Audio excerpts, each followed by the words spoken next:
Good evening, class 12. Let's start. Today I'm going to start a new chapter, that's coordination compounds. Now, coordination compounds are the compounds that retain their identity in aqueous solution. Means when they are going to dissolve in water, entirely the compound will not split into simple ions. Okay, for example, potassium ferrocyanide. Now, potassium ferrocyanide, when dissolved in water, what we are going to get in water, it will dissociate to potassium ions and ferrocyanide ions. Now this ferrocyanide ions will further not split into ferrous ions and cyanide ions. Okay, so this is your definition of coordination compounds. Fine. Now comparison of coordination compounds with double salts.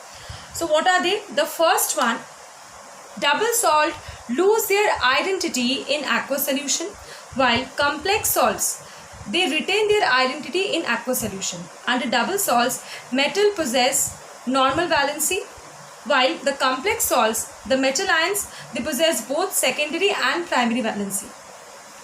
Double salts, they are ionic in nature and they do not have any coordinate bond, while complex salts, they may or may not be ionic, but they always have a coordinate bond. Okay, under double salt, the properties of a double salt are similar to that of its constituent elements, while under complex salt, the properties of a complex salt is different from that of its constituent elements. So these are a few differences between double and complex salt.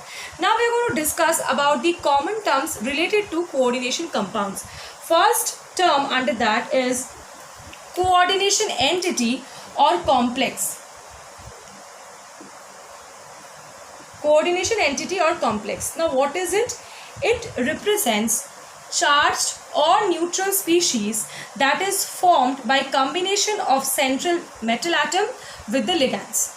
Okay, for example, if I say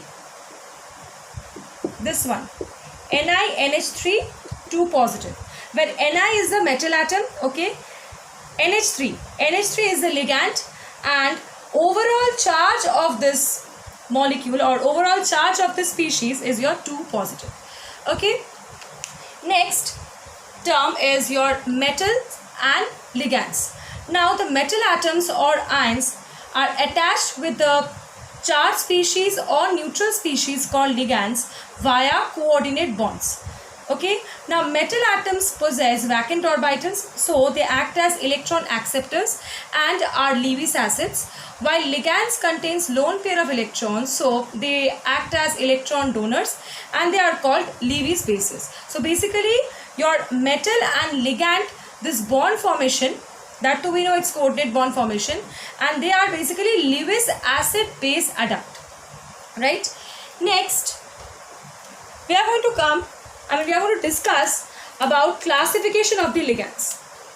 Classification of ligands on the basis of the donor atoms. First one will be monodentate. Monodentate ligands. Monodentate ligand means as the name suggests, mono means one.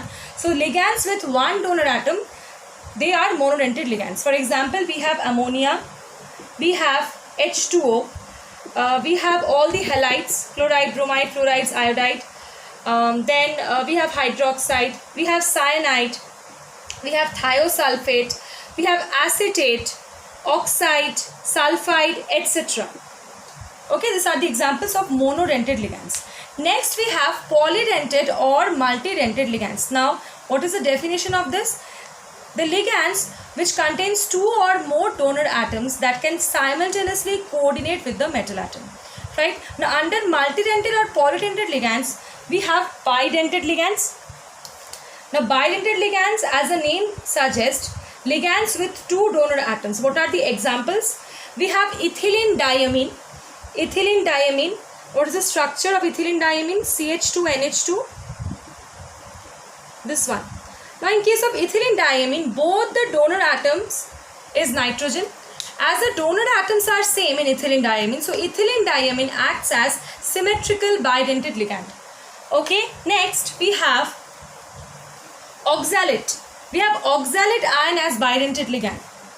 In case of oxalate ion also, the two donor atoms are same, that is oxygen atom in both the cases, right? Sorry.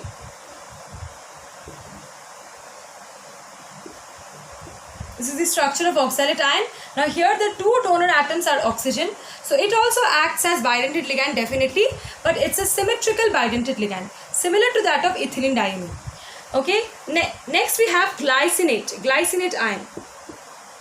Now glycinate ion is also a bidentate ligand, but it is a unsymmetrical bidentate ligand because one of the donor is nitrogen and other donor is your oxygen. Right. Next we have tridentate ligand. Tridentate means three donor atoms. Example is your diethylene triamine. Diethylene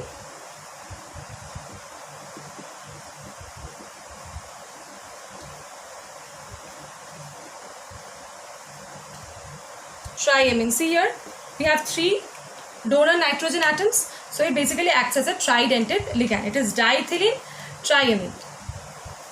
Next, we have hexadentate ligand. Hexadentate ligand example is EDTA. Ethylene diamine tetraacetic acid, or I can write tetraacetate ion. Ethylene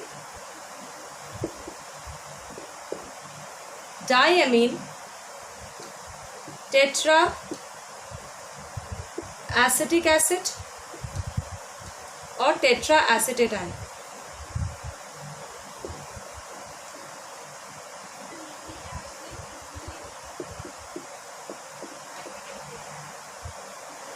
Ethylene diamine tetraacetate. So here we have two donor atoms as nitrogen and four donor atom as your oxygen. These four are the oxygen donors. The oxygen attached to hydrogen atom. Okay, so it's your hexadentate ligand. Next, we have, now on the basis of denticity, we have this many ligands. Next, we have chelating ligand. Now, chelating ligand, they are the multidentate ligand which combine or which coordinate with the metal atom to form a ring compound. Okay, these compounds are highly stable due to entropy factor. For example, this one, overall 2 positive. Now, En is a bidentate ligand, that means it's a multidentate or a polydentate ligand.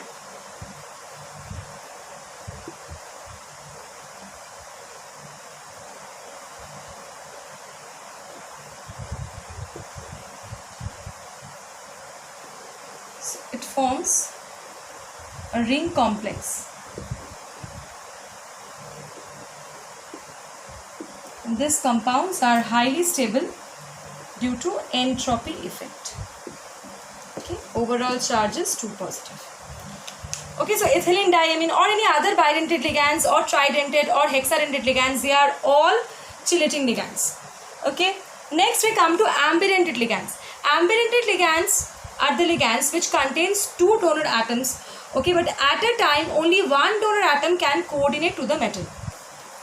For example,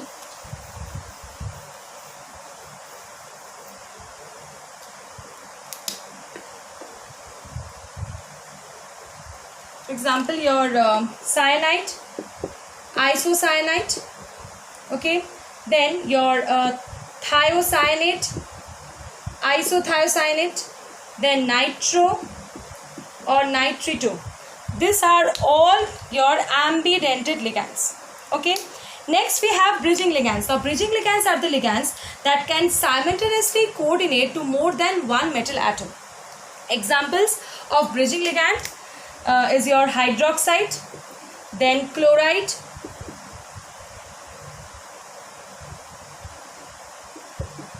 imide, etc. Okay, next we have the next term, that is your coordination number. Now coordination number is the total number of coordinate bonds formed by the ligand with the metal atom. For example, if I write a complex like CrH2O whole 6, overall charge 3 positive. In this particular complex, since ligands present is 6, so my coordination number is also equals to 6. Okay, in this complex CuEn whole twice, overall charge 2 positive. Now since En is my bidentate ligand, okay, so here coordination number is how much? It is 2 into 2, that is 4, and here it was 6 into 1 equals to 6. So this is my coordination number, that is basically equals to the number of the coordinate bonds. Last term under coordination compound is coordination sphere. Now coordination sphere is basically what? It includes the metal and the ligands which are directly attached to each other via coordinate bond, and they are enclosed within square brackets like this one. The metal and the ligand will always be enclosed in the square brackets. That represents your coordination sphere. And if any ion is present outside the bracket, or if anything is present outside the bracket, then that will be termed as the counter ion. Okay, so that's it, class 12. Thank you.